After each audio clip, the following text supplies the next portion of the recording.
BB and Jack Frost, how's everybody doing? I'm hoping everybody's having a beautiful day. First thing I want to say is this.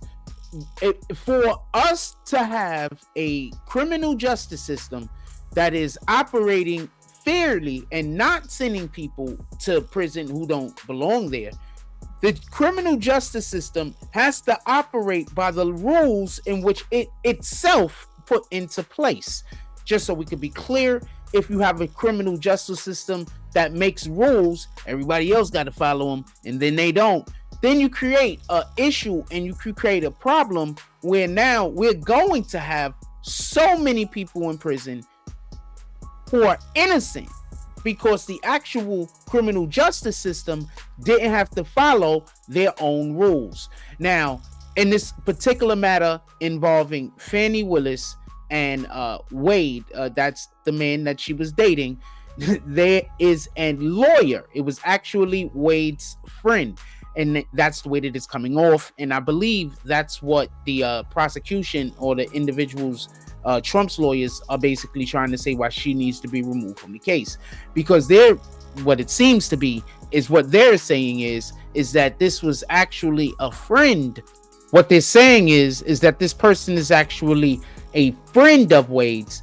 And because this individual is a friend of Wade's, that this person has information that is proving that what Fani Willis said on the stand was a lie. And just so we can be clear, we can't have the individuals who are supposed to be the barometer for our criminal justice system. Remember, she's one of the top in her field, just so we can be clear. A judge also at one time, just so we could be clear. And now you're trying to say that this individual might be corrupt. And why is what she's doing corrupt? She has an office. They decide that they're going to go after Trump.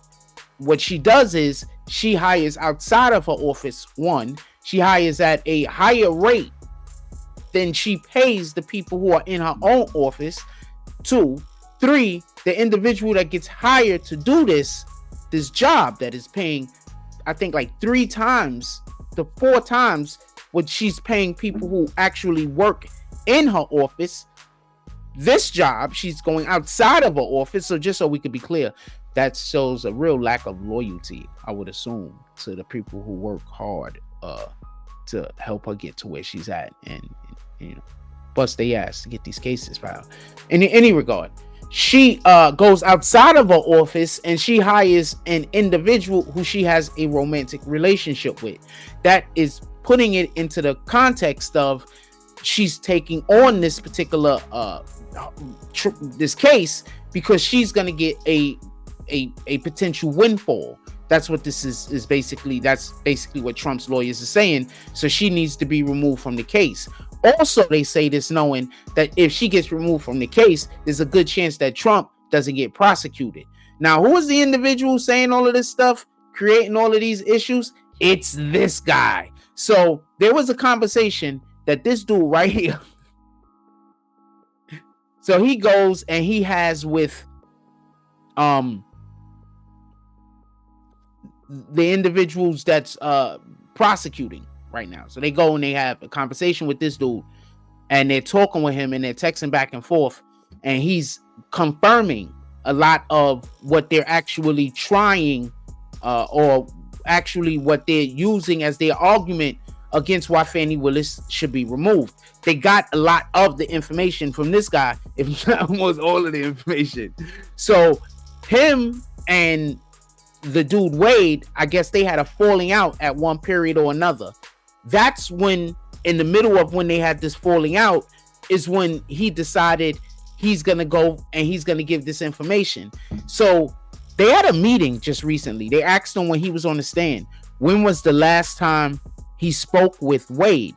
I believe he said it was like had been some time. He had they haven't spoken for like months or years or whatever the case is.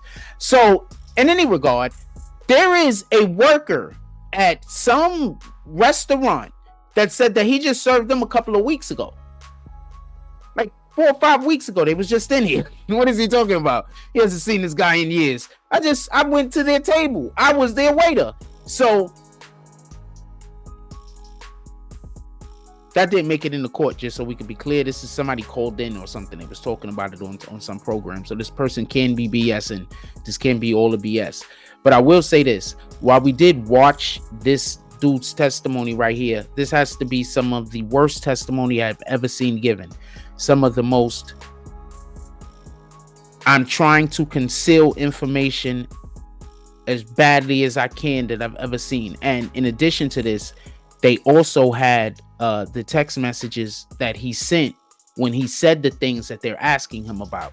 So he's on the stand.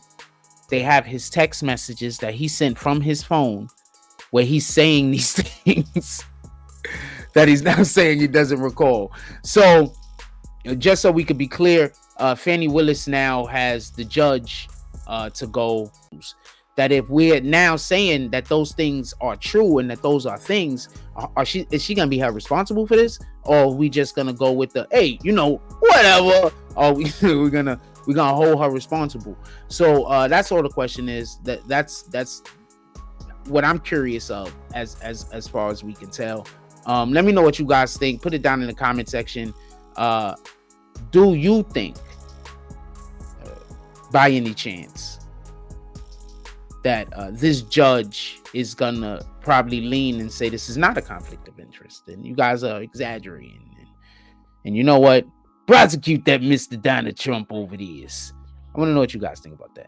With this being said, like, comment, subscribe, hit that like button. I'm out.